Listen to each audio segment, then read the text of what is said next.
ناظرین، اس وقت کی بڑی ڈیولپمنٹ یہ ہے کہ امریکہ اور اسرائیل نے ایران کو ایکیوز کیا ہے کہ ایران نے اسرائیل کے جو ایمبیسڈر ہیں اس کو اسیسینیٹ کرنے کی کوشش کی۔ اب یہ بڑی خطرناک ڈیولپمنٹ ہے، یہ بڑا ہی خطرناک الزام ہے جو ایران کے اوپر لگایا گیا ہے، کیونکہ اس نوعیت کے جو الزام ہیں وہ کسی ملک پر جنگیں چھیڑنے سے پہلے جو ہے وہ لگائے جاتے ہیں کہ یہ ملک جو ہے یہ کراس بارڈر اٹیکس کر رہا ہے، یہ گلوبل سیکورٹی کے لیے خطرہ ہے۔ یہ آپ دیکھیں کہ سفارتکاروں کو بھی نشانہ بنانا جب وہ شروع ہو گیا ہے، تو اس نوعیت کے سنگین الزامات جو ہیں وہ لگائے جاتے ہیں کوئی بڑی جنگ چھیڑنے سے پہلے۔ تو ایران کے خلاف جو چارج شیٹ ہے اس میں یہ نیا اضافہ ہوا ہے، اور مصر کے آرمی چیف ایک کیپٹل کا دورہ کر رہے ہیں، ایک ریجن کے ایک بڑے ملک کے کیپٹل کا دورہ کر رہے ہیں، اور اس کے ساتھ مصر جو ہے وہ ملٹری الائنس بنانے جا رہا ہے، اور وہ ملک ہے سعودی عربیہ۔ اسرائیلی میڈیا کی رپورٹ کے مطابق مصر اور سعودی عربیہ ایک ملٹری الائنس بنانے کی طرف جو بڑھ رہے ہیں، اور اسرائیل اس سے بہت زیادہ خطرہ محسوس کر رہا ہے۔ اچھا، اس کو آپ ذرا نوٹ کریں کہ جب قطر میں میٹنگ ہوئی تھی قطر پر حملے کے بعد، اور مصر نے یہ پرپوز کیا تھا کہ ایک جوائنٹ ملٹری فورس بنانی چاہیے، تو یو ای نے اس کی مخالفت کی تھی، اور قطر بھی اس میں زیادہ انٹرسٹڈ نہیں تھا۔ اس کے اگلے ہی دن آپ دیکھیے کیا ہوا، اس کے اگلے ہی دن سعودی عربیہ نے 48 گھنٹوں کے اندر اندر جو ہے وہ پاکستان کو بلا کر اس کے ساتھ نیٹو کی طرز کا بہت بڑا معاہدہ کر لیا۔ ٹھیک ہے، تو اس کا مطلب یہ ہے کہ سعودی عربیہ بھی، کیونکہ سعودی عربیہ نے اس پرپوزل کو ریجیکٹ نہیں کیا تھا، جوائنٹ فورس والے پرپوزل کو سعودی عربیہ نے ریجیکٹ نہیں کیا، اور جو انہوں نے آ کر فوری ایگریمنٹ کیا، تو اس کا مطلب یہ کہ وہ چاہتے تھے کہ کوئی ایسا الائنس بنے کہ جو اسرائیل کا ان چیکڈ جو اٹیکس ہیں کسی بھی ملک پر وہ کسی بھی وقت حملہ لانچ کر سکتا ہے، تو اس کے خلاف جو ہے وہ کوئی بڑا الائنس ترتیب دیا جائے۔ تو یعنی مصر بھی چاہ رہا ہے، سعودی عربیہ بھی چاہ رہا ہے، تو اب یہ دونوں جو ہے وہ آپس میں الائنس بنانے جا رہے ہیں۔ ادھر ایران یہ کہہ رہا ہے کہ ہم پاکستان اور سعودی عربیہ کے الائنس کو جوائن کرنے کے لیے تیار ہیں۔ تو آپ ذرا اندازہ کریں نا کہ یعنی یہ تو پھر سارے، اور ایران اور مصر کے اچھے تعلقات، تو یہ تو سارا لنک ہو جائے گا نا، یہ تو بعد میں سارے ملک ایک ہی معاہدے کے اندر بھی کل کو جو شامل ہو سکتے ہیں۔ جس طرح سے انپریڈکٹیبل سچویشن پیدا ہو رہی ہے، اسرائیل کسی بھی ملک پر حملہ لانچ کر سکتا ہے، کچھ بھی ہو سکتا ہے، تو یہ بڑے الائنسز جو ہے اس وقت ترتیب دیے جا رہے ہیں۔ اس کے ساتھ جو ہے وہ بہت بڑے تعداد کے اندر، بڑے نمبرز کے اندر جو ڈیموکریٹس ہیں وہ سامنے آئے ہیں فلسطین کی سپورٹ کے اندر، اور ادھر جو ہے وہ سیریا میں اسرائیل کا اگریشن ہو رہا ہے، لیبنان میں ہو رہا ہے، غزہ میں ہو رہا ہے، اور رشیا یہ کہہ رہا ہے کہ امریکہ کی جو نیوکلیر ایکٹیویٹیز ہیں اس کو ہم پوری طرح سے مانیٹر کر رہے ہیں۔ اور اس کے ساتھ جو وہ وینزویلا اور نائجیریا کے حوالے سے نظر ملٹری پلانز ترتیب دے دیے گئے ہیں، جس میں یہ خطرہ مسلسل موجود ہے کہ دونوں ملکوں کے اوپر کسی بھی وقت جو اٹیک ہے وہ لانچ کیا جا سکتا ہے۔ وینزویلا کے حوالے سے 3 طرح کے پلانز ہیں وہ ترتیب دیے گئے ہیں، یہ رپورٹ سامنے آ رہی ہیں، اور اسی طرح سے نائجیریا کے حوالے سے بھی پلانز ترتیب دیے گئے ہیں۔ اور یورپی یونین اس وقت بڑی ٹربل میں ہے، کیونکہ اس کو فیصلہ کرنا ہے کہ یوکرین کی جنگ کو آگے بڑھانے کے لیے پیسہ کہاں سے آئے گا۔ یوکرین کے پاس پیسہ ختم ہونے جا رہا ہے، اور دسمبر کے اندر اجلاس کے اندر یورپی یونین کو وہ پیسے جو وہ جاری کرنے ہیں، اس میں فیصلہ کرنا ہے۔ تو اب یہ ہے کہ اکانومی سب کی کمزور ہیں، اور جو ویسے بھی لوگوں کا ایک سینٹیمنٹ ہے کہ وہ جنگوں میں پیسہ نہیں لگانا چاہتے، بلکہ وہ کہہ رہے ہیں کہ سوشل ویلفیئر پروگرامز کے اوپر جب وہ پیسہ لگایا جائے۔ نیو یارک کا الیکشن سب کے سامنے ہے، تو پھر پیسہ کہاں سے آئے گا؟ اور رشیا کے ایسٹس کو فریز کرنے کے لیے بیلجیم اور باقی ممالک جو ہے وہ تیار نہیں ہیں۔ تو اب یورپی یونین بیلجیم کو کہہ رہا ہے کہ وہ راضی ہو جائے، لیکن اگر بیلجیم راضی ہو بھی جاتا ہے اور یہ رشیا کے پیسے استعمال کر بھی لیے جاتے ہیں، اس سے بھی ایک تو یہ ہے کہ کوئی یورپ جنگ جیتنے والا نہیں ہے۔ اس سے پہلے بھی تو انہوں نے 3 سال لڑ لیا نا، $500 بلین وہ یوکرین کو منتقل کر چکے ہیں، اور کچھ بھی حاصل نہیں ہوا، اور وہ جیت نہیں سکتے ہیں، اس میں یہ بات طے ہے۔ تو مزید پیسہ برباد ہوگا، اور دوسرا رشیا کے ایسٹس استعمال کرنے کا مطلب یہ ہوگا کہ وہ اس فائنینشل سسٹم کے تابوت میں آخری کیل خود ٹھونکیں گے، اور کوئی دنیا کے انویسٹرز یہاں پر اب پیسہ رکھنے والے یا انویسٹ کرنے والے نہیں ہوں گے، سب یہاں سے اپنا پیسہ جو تیزی کے ساتھ نکالیں گے۔ یہ اس تابوت میں جو آخری کیل ثابت ہوگا۔ تو اسی لیے دونوں طرف سے مسائل ہیں، اور امریکہ بالکل سائڈ کے اوپر ہے۔ جب تک ٹرمپ موجود ہیں، اور اگر اسی درمیان یہ جنگ جاری رہتی ہے، تو امریکہ سے ایک پھوٹی کوڑی نہیں ملنے والی۔ تو پھر یہاں پر مسئلہ ہے. یہ تمام صورتحال آپ کے ساتھ شیئر کریں گے. ایران کے حوالے سے جو سنگین ترین اس وقت الزام لگایا گیا ہے, امریکہ اور اسرائیلی آفیشلز یہ کہہ رہے ہیں کہ accuse Iran of planning to assassinate Israel's ambassador in Mexico. Mexico میں جو اسرائیلی ایمبیسڈر ہے اس کو ایران نے اسیسینیٹ کرنے کی جب وہ کوشش کی. دا ایرانین ریولوشنری گارڈز یعنی IRGC انہوں نے پلان کیا to assassinate Israel's ambassador to Mexico. ایکزیس لکھ رہا ہے, AFP لکھ رہا ہے, باقی میڈیا جب لکھ رہا ہے. تو یہ ون آف دا آپ کہہ لیں کہ بہت ہی سینسٹیو نوعیت کا الزام ہے, اور ایران کو ایک روگ سٹیٹ ثابت کرنے کے لیے, جو کہ اصل میں تو روگ سٹیٹ اسرائیل ہے, جو کسی انٹرنیشنل لا کو نہیں مانتا, کسی ضابطے کو نہیں مانتا, وہ پولیٹیکل شخصیات کو بھی اسیسینیٹ کرتا ہے, وہ ڈپلومیٹس کو بھی نہیں چھوڑتا. اب دیکھیں ایران کے جو ڈپلومیٹک جو مرکز تھا شام میں, اس کو جب نشانہ بنایا گیا, لیبنان میں ایران کے ایمبیسڈر کو انہوں نے نشانہ بنایا. اور اسماعیل ہانیہ ایک پولیٹیکل پرسنالٹی ہیں, ان کو تہران کے اندر جب نشانہ بنایا, اور اس دن نشانہ بنایا جس دن حلف کی جو سیرمنی ہے وہ ہو رہی تھی. تو اب یہ ایک نیا الزام ہے, اور وہ بات ذہن میں رکھیں جو امریکن سیکریٹری آف وار نے وارن کیا ہوا ہے اور عراق کو فون کر کے خبردار کیا ہے 3-4 روز قبل کہ امریکہ بہت جلد حملے لانچ کرنے جا رہا ہے. تو وہ بات ذہن میں رکھیں کہ وہ بات وہیں کی وہیں ہے, کسی بھی وقت کچھ بھی ہو سکتا ہے. اچھا, اسی درمیان اصل میں امریکہ اور اسرائیل بہت زیادہ ڈیسپریٹ ہیں, کیونکہ نہ ہی ایران کو وہ سرنڈر کروا پا رہے ہیں, نہ ہی ایران کو ان کی سینکشنز جو ہے وہ کسی کام آ رہی ہیں. بھائی دیکھیں OIC میں تو ایسا کوئی کنٹری نہیں ہے, ایک بھی ایسا کنٹری نہیں ہے جو ایران کی طرح ریزسٹ کر رہا ہو, ایران کی طرح کھڑا ہو. ایسا تو کوئی ملک بھی نہیں ہے. سب تو آپ دیکھیں جس طرح سے مطلب امریکہ کے ساتھ چل رہے ہیں, بھائی سب کو آپ دیکھیں تو بیشتر تو کتنی بڑی چاپلوسی کرتے ہوئے آپ کو نظر آئیں گے. تو ایران تو پھر اسپیشل کیس ہے نا, اس لیے وہ ایران کو ڈسٹرائے بھی کرنا چاہتے ہیں, لیکن فرسٹریٹڈ ہیں کیونکہ ایران کے خلاف ہر ایک ان کا ویپن جو ہے وہ فیل ہو چکا ہے, سینکشن سے لے کر ڈائریکٹ ملٹری اٹیک سے.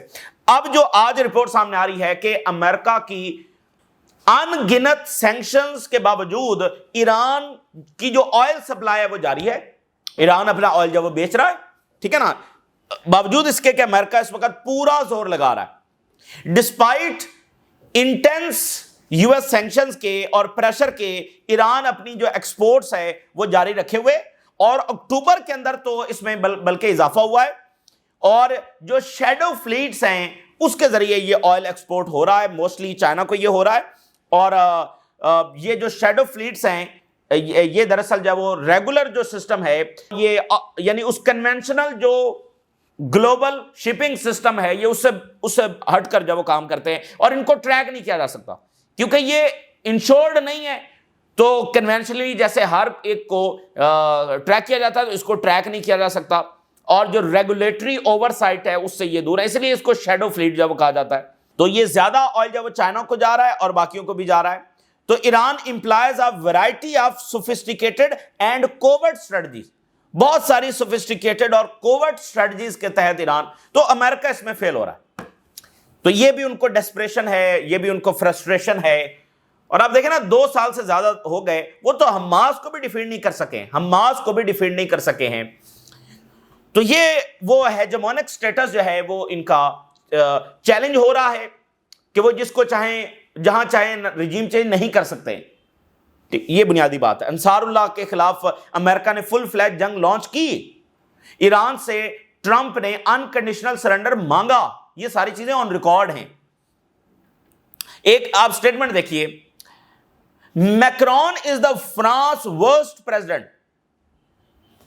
میکرون کے جو مینٹور ہیں وہ یہ بات کر رہے ہیں, میکرونز mentor call him worst president warns of far right surge. دیکھیے بات پتہ کیا ہے, بات یہ ہے کہ ویسٹ جو ہے وہ کولیپس ہو رہا ہے, اور یہ ہماری باتیں نہیں ان کی باتیں. وہ کہہ رہے ہیں کہ فار رائٹ جو ہے وہ بڑھ سکتے. دیکھیں میکرون نے یہاں مڈل ایسٹ کے حوالے سے تو اچھا سٹانس لیا, لیکن یوکرین کی جنگ میں تو وہ سب سے بڑے سپورٹر ہیں, اور پیسہ وہاں پر, اور سب سے زیادہ وہ اس بات کو پرسو کر رہے ہیں کہ یوکرین کی جنگ آگے بڑھائیں گے, یہ وہ سارا. تو اکانومی کے جو مسائل ہیں, سیاست کے جو مسائل ہیں, اور فار رائٹ وہاں پر اور پاپولر ہو رہا ہے, اور فرانس میں اور پھر جرمنی میں ہو رہا ہے. تو ان دو ملکوں کے اندر فار رائٹ کے آنے کا مطلب یہ ہے کہ پورے یورپ میں فار رائٹ آئے گا، ٹھیک ہے نا، کیونکہ یہ دو ملک تو یورپ کا فیس ہے، تو یہاں آئے گا تو فار رائٹ مضبوط ہوگا، تو باقی جہاں پر ہیں فار رائٹ ان کو اور سپورٹ ملے گی۔ تو یہ تو فینومنا امریکہ سے شروع ہو کر یورپ پہنچ رہا ہے، اور اگر یورپ کے بڑے ملکوں میں یہ آ جاتا ہے تو پھر باقیوں میں تو ڈیفینیٹلی جب جائے گا۔ تو یعنی یہ ویسٹرن لیڈرشپ ہے کہ وہ کچھ بھی ڈیلیور نہیں کر پا رہے، نہ وہ جنگیں جیت پا رہے ہیں، غیر ضروری جنگیں انہوں نے چھیڑی ہوئی ہیں، اسرائیل کی فنڈنگ وہ کر رہے ہیں، مڈل ایسٹ میں کیوس انہوں نے پھیلا کر رکھا ہوا ہے، افریقہ کی جنگیں الگ ہیں، اور سب سے بڑی ڈیزاسٹر ورلڈ وار 2 کے بعد سب سے بڑی ڈیزاسٹر وار یورپ میں یوکرین کی جنگ وہ چھیڑ کر بیٹھے ہوئے ہیں، جہاں سے اتنی امیگریشن ان کی طرف ہو رہی ہے اور $500 ٹریلین وہ یوکرین میں جھونک چکے ہیں۔ تو یہ ان کی حالت ہے، اس طرح سے لوگ ان کو دیکھ رہے ہیں، ورسٹ پریزیڈنٹ کے طور پر دیکھ رہے ہیں۔ 104 ڈیموکریٹس نے کہا ہے کہ اسرائیل کے جو اگریشن ہے ویسٹ بینک میں وہ فوری طور پر ختم ہو جائے۔ نتن یاہو کا انہوں نے نام لیا ہے، نتن یاہو جو ہے وہ امیجیٹلی ویسٹ بینک میں جو کچھ ہو رہا ہے اس کو روکے۔ 104 ڈیموکریٹس، تو یہ نمبرز اور تعداد جو ہے وہ آگے بڑھے گی، اور ڈیموکریٹس جو ہے وہ ان کو بات سمجھ آ گئی ہے، دیکھیں ان کو یہ ووٹ پڑا ہے، اسرائیل کے خلاف ووٹ پڑا ہے اور جنگوں کے خلاف ان کو ووٹ پڑا ہے۔ اب بنیادی وہاں پر لوگوں کا دیکھیں، جو ٹرمپ کی وکٹری تھی جس میں پوری ڈیپ سٹیٹ اور اسٹیبلشمنٹ کو شکست ہوئی، وہ ایک پہلا ایسا سگنل تھا کہ امریکنز کیا چاہتے ہیں۔ ٹرمپ جیسے بندے کو وہ لے آئے اور جس میں اسٹیبلشمنٹ سارا ڈیپ سٹیٹ وہ سب کو شکست دے کر ٹرمپ آیا، تو یہ کوئی اصل بنیادی جو بات تھی وہ یہ کہ امریکن سگنل دے رہے تھے امریکہ کے لوگ کہ بھائی ہم چاہتے ہیں پیسہ ادھر لگایا جائے۔ ٹرمپ نے اگر پھر وہی ٹریڈیشنل پالیسی جب وہ جاری رکھی، اور ٹرمپ کو لگا کہ بھائی وہ اتنا پاپولر ہے کہ وہ کچھ بھی کرے گا، تو زہران ممدانی کو جتوا کر امریکنز نے میسج دیا ہے کہ وہ اس ایشو کے ساتھ کھڑے ہیں، وہ کسی ایک پرسنالٹی کے ساتھ نہیں کھڑے۔ اگر زہران ممدانی بھی جنگوں کو اور اسرائیل کو سپورٹ شروع کر دیں تو زہران ممدانی بھی وہ نہیں رہیں گے، ٹھیک ہے نا۔ بنیادی بات یہ ہے کہ اسرائیل کی سپورٹ وہ افورڈ نہیں کر رہے، کسی بھی جنگ کی سپورٹ وہ افورڈ نہیں کر رہے، اور وہ چاہتے ہیں کہ ان کے مسائل کے اوپر وہاں پر پیسہ جب لگایا جائے۔ تو 104 ڈیموکریٹس چھوٹی بات نہیں ہے، اور یہ تعداد بھی بڑھے گی، اور ایپک فنڈڈ جو کانگریس مین ہیں، یہ ضمانت ہوا کرتی تھی، اب وہ ایپک کی جو ہے نا فنڈز وہ واپس کرنے ہیں، اور خاص کر ڈیموکریٹس کو اب اسی مومنٹم کے ساتھ آگے بڑھنا ہے، اسی میسج کے ساتھ آگے بڑھنا ہے۔ اور ادھر اسرائیل شدید پریشان ہے کہ سعودی عربیہ اور مصر جو وہ ملٹری الائنس بنانے جا رہے ہیں۔ اسرائیلی میڈیا کی رپورٹ ہے کہ ملٹری الائنس مصر اور سعودی عربیہ کے درمیان بننے جا رہا ہے، جس سے ریجن کا جو کرنٹ سیکورٹی بیلنس ہے وہ پوری طرح سے ہل جائے گا، اور اگر یہ دونوں مل جاتے ہیں تو یہ اسرائیل کے خلاف موسٹ ڈینجرس فرنٹ کھل جائے گا۔ اور سینائی کے اندر مصر جو ہے وہ اپنا بلڈ اپ بڑھاتا چلا جا رہا ہے، اور ریجن کی جو second and third powerful armies ہے، یعنی مصر اور سعودی عربیہ کی آرمیز وہ مل جائیں گی، تو اسرائیل کو بہت بڑا دھچکا لگنے والا ہے۔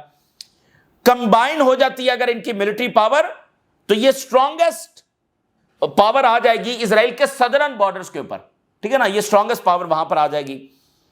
تو اس کو اسرائیل بالکل انڈر ایسٹیمیٹ نہیں کر رہا اس الائنس کو، اور یہ بیلنس آف پاور جو ہے وہ تبدیل کر کے رکھ دے گا۔ مصر کے جو آرمی چیف ہیں انہوں نے سعودی عربیہ کا دورہ کیا ہے، جس میں ایجپٹ اور سعودی عربیہ کے درمیان ملٹری کوآپریشن جو ہے اس کو آگے بڑھانے کی بات کی ہوئی ہے۔ اور آپ ذرا نوٹ کریں، پاکستان کے آرمی چیف بھی مصر کا دورہ کر کے آئے ہیں اور جارڈن کا دورہ کر کے آئے ہیں، اس میں بھی ملٹری کوآپریشن جو وہ ڈسکس ہوا ہے۔ تو یہ بہت بڑی تیاری، ایسا لگ رہا ہے کہ کہیں نہ دیکھیں، اگر یہ مڈل ایسٹ کی لیڈرشپ یہ سمجھتی ہے کہ اسرائیل کے ساتھ ان کو چلنا ہے تو ضروری نہیں ہے کہ سب یہ سمجھتے ہیں۔ دوسری طرف وہ لوگ بھی ان تمام ملکوں کے اندر ایگزسٹ کرتے ہیں، including Saudi Arabia to Egypt and Qatar, وہاں پر یہ تھاٹ ایگزسٹ کرتی ہے جو دوسری تھاٹ ہے کہ بھائی اپنی فوجیں تیار کریں اسرائیل کے اوپر اور امریکہ کے اوپر اعلان نہ کریں۔ تو ضروری نہیں ہے کہ جو اس وقت کی پالیسی ہے وہی سب کی پالیسی ہے، تو دوسری طرف لوگ بھی بیٹھے ہوئے ہیں۔ تو یہ ایک بڑا غیر معمولی الائنس بننے جا رہا ہے، دو طرفہ الائنسز بن رہے ہیں، یعنی پاکستان اور سعودی عربیہ اور مصر، ٹھیک ہے نا، مصر ٹرکی، پاکستان ایران تو یہ کل کو یہ ایک دوسرے کے ساتھ سارے جوائن کر لیں گے. پاکستان اور ترکی کے اسٹریٹجک ریلیشنز ہیں. ابھی ایران کا دورہ ہو رہا ہے, پاکستان اور ایران اسٹریٹجک ریلیشن بڑھا رہے ہیں. سعودی عربیہ کے ساتھ معاہدہ ہو گیا ہے, مصر اور سعودی عربیہ بڑھا رہے ہیں, پاکستان اور مصر کی بات چیت چل رہی ہے. تو یہ سب کے تو پھر ایک دوسرے کے ساتھ معاہدے ہو گئے تو کل کو سب ایک ہی معاہدے میں آ سکتے ہیں. اس کی پوری پاسبلٹی ہے, جیسے آگے ریجن میں تبدیلیاں آ رہی ہیں. سیریا میں جو اسرائیلی فوج ہے وہ آگے بڑھی ہے اور اس نے وہاں پر چیک پوائنٹس ہے وہ قائم کی ہیں. تو یہ بہت بڑی وائلیشن ہے سیریا کی سوورینٹی کی, یعنی ان کی سوائل پر جا کر چیک پوائنٹس قائم کرنا اور گولیاں چلانا اور لوگوں کو. تو وہاں پر پروٹیسٹ ہو رہے ہیں, protest in Damascus and east towns against the SDF, جس کو اسرائیل سپورٹ کرتا ہے. تو ادھر جو ہے وہ ازبکستان, ٹرمپ یہ کہہ رہا ہے کہ $35 بلین جب وہاں پر انویسٹ کرے گا. اور یہ جو سینٹرل ایشین اسٹیٹس ہیں ان کے ساتھ ہم تعلقات بڑھا رہے ہیں. اب آپ اندازہ کریں کہ یعنی ازبکستان بھی $35 بلین امریکہ میں انویسٹ کرے گا. تو یہ معاہدے کتنے سسٹینیبل ہوں گے اور ان ملکوں کی اکانومیز کیا یہ برداشت کر سکیں گی؟ ٹھیک ہے نا, فی الحال تو سب کر رہے ہیں, لیکن کیا یہ سسٹینیبل ہے؟ مطلب جاپان $550 بلین دے گا امریکہ کو, کیا یہ جاپان کے لیے سسٹینیبل ہے جب خود ان کو اتنے بڑے چیلنجز کا سامنا ہے؟ $350 بلین ساؤتھ کوریا دے گا جب ان کا کمپٹیشن امریکہ سے ہے اور پیسہ اپنی ٹیکنالوجی میں لگانا ہے, اپنی ریسورسز میں لگانا ہے, وہ ادھر پیسہ دیں گے تو ادھر کیا کریں گے؟ تو یہ معاہدے سسٹینیبل نہیں ہیں, اور اگر یہ ملک اتنا پیسہ دیں گے تو بہت بڑا لاس اٹھائیں گے. یورپی یونین اس وقت بیلجیم کے منت ترلا کر رہا ہے کہ $140 بلین جو رشیا کے ہیں وہ یوکرین کو دے دیے جائیں. اس میں بیلجیم جو اپنا ویٹو ہے وہ ختم کر لے. لیکن میں نے آپ کو بتایا کہ بنیادی مسئلہ ہے, اگر بیلجیم کر بھی دے گا, اصل یورپین ریاستیں ڈری ہوئی ہیں کہ بھائی کل کو اگر یہ جنگ ختم ہو جائے گی, دیکھیں نیوکلر وار ہوگی تو کچھ کہا نہیں جا سکتا. ہم دوسری صورت, ضروری تو نہیں کہ نیوکلر وار ہو, دوسری صورت ایزیوم کرتے ہیں کہ کل کو جنگ رک گئی تو رشیا اپنا پیسہ واپس لینے کے لیے آئے گا نا. تو آلریڈی یورپین اکانومیز کا برکس نکل چکا ہے, کل کو جب یہ پیسہ واپس کرنا پڑے گا تو کیسے واپس کریں گے؟ مطلب یورپ کی اس وقت مزید حالت کیا ہوگی جب یہ پیسہ واپس کرنا پڑے گا؟ اور واپس تو کرنا پڑے گا, واپس تو کرنا پڑے گا ہر صورت. تو اس لیے وہ ڈرے ہوئے ہیں, ٹھیک ہے نا. اور ہنگری جیسے ملک اور سلوواکیہ وہ کہہ رہے ہیں کوئی اس میں چانس نہیں ہے کہ ہم یہ پیسہ ادھر دیں. اچھا اگر نہیں دیتے تو پھر یوکرین کو فائنانس کون کرے گا؟ امریکہ تو پیچھے ہو گیا, تو پھر یہ مسئلہ ہے. اوپر سے اگر لون لینا ہے تو IMF کہہ رہا ہے ہم لون نہیں دیں گے جب تک رشیا کے ایسٹس فریز کرنے کی اور یعنی استعمال کرنے کی حامی نہ بھری جائے. تو اس میں یورپ پھنسا ہوا ہے. تو یا اس کا نتیجہ ایک عالمی جنگ کی صورت میں نکلے گا, اور اگر عالمی جنگ سے پہلے جنگ رکی تو پھر یورپ کے تو اور نیٹو کی شکست کے علاوہ تو کوئی دوسرا آپشن نہیں ہے. مطلب کیا یہ رشیا کی شکست پر جنگ ختم ہوگی؟ اس کا تو سوال ہی پیدا نہیں ہوتا. اچھا اب آپ دیکھیے یورپ اور رشیا کی کشیدگی بڑھتی چلی جا رہی ہے. کرنٹ جو یورپین اور نیٹو پالیسی ہے وہ رشیا کے ساتھ ان کی کشیدگی بڑھتی چلی جا رہی ہے. اب آپ دیکھیے یورپ نے کہا ہے کہ یہ جو ڈرونز آ رہے ہیں یہ رشیا بھیج رہا ہے, اور ہم جو رشینز ہیں, رشین جو سٹیزن ہیں, ان کی یورپ کے اندر انٹری, ان کے ویزا جو ہے وہ اس کی ریگولیشنز کو سخت کر رہے ہیں تاکہ ان کو یہاں پر ہم الاؤ نہیں کریں گے, اور ان کی ٹریولنگ جو ہے اس کو بہت زیادہ سخت کر رہے ہیں, رولز کو بہت زیادہ سخت کر رہے ہیں. اب یہ ان کا, تو اس سے معاملات یعنی خراب ہوں گے. AFD یہاں پر فرانس میں فارورڈ پارٹی اور جرمنی میں AFD ہے. اب وہ کہہ رہے ہیں کہ AFD جو ہے یہ رشیا کے لیے اسپائی کر رہی ہے on German army on behalf of Russia. یہ اس وقت ان کی اندرونی صورتحال. وہ AFD کو انہوں نے جناب علی رشیا کا ایجنٹ بنا دیا ہے.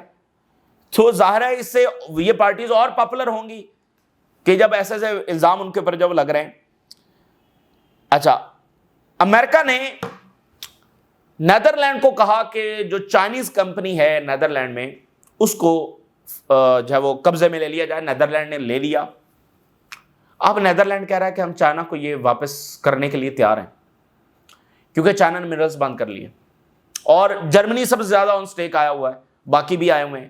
اب نیدرلینڈ کہہ رہا ہے کہ ہم واپس کرنے جا رہے ہیں. تو دیکھیں وہ ایونٹس ہو رہے ہیں کہ جس میں امریکن ہیجمنی چیلنج ہو رہی ہے. Netherland are ready to return